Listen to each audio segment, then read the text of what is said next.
پاسداران انقلاب نے واضح کیا ہے کہ اب کسی آئل یا گیس فیلڈ پر حملہ ہوا تو کوئی تیل تنصیب نہیں بچے گی۔ ایرانی گیس فیلڈ پر حملے کا جواب نرم انداز میں دیا ہے۔ ادھر امریکی اخبار وال اسٹریٹ جرنل نے اپنی رپورٹ میں کہا ہے کہ ٹرمپ اب کسی ایرانی توانائی کے مقام پر حملہ نہیں کرنا چاہتے۔ رپورٹ میں دعویٰ کیا گیا کہ ایرانی گیس فیلڈ پر حملہ امریکہ نے نہیں، اسرائیل نے کیا۔ ٹرمپ مستقبل کے حالات دیکھتے ہوئے آپشن کھلا رکھیں گے۔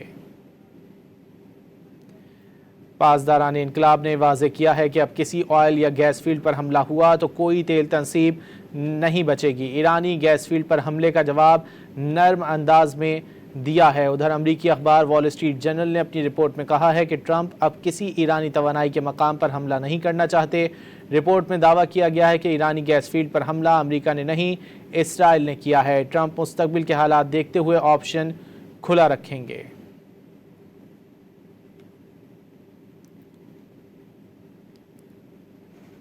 پاسداران انقلاب نے واضح کیا ہے کہ اب کسی آئل یا گیس فیلڈ پر حملہ ہوا تو کوئی تیل تنصیب نہیں بچے گی۔ ایرانی گیس فیلڈ پر حملے کا جواب نرم انداز میں دیا ہے۔ ادھر امریکی اخبار وال اسٹریٹ جرنل نے اپنی رپورٹ میں کہا ہے کہ ٹرمپ اب کسی ایرانی توانائی کے مقام پر حملہ نہیں کرنا چاہتے۔ رپورٹ میں دعویٰ کیا گیا کہ ایرانی گیس فیلڈ پر حملہ امریکہ نے نہیں، اسرائیل نے کیا۔ ٹرمپ مستقبل کے حالات دیکھتے ہوئے آپشن کھلا رکھیں گے۔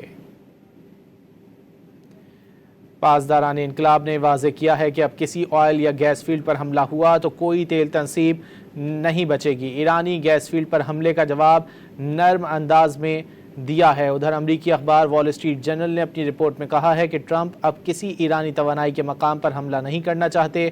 رپورٹ میں دعویٰ کیا گیا ہے کہ ایرانی گیس فیلڈ پر حملہ امریکہ نے نہیں، اسرائیل نے کیا ہے۔ ٹرمپ مستقبل کے حالات دیکھتے ہوئے آپشن کھلا رکھیں گے۔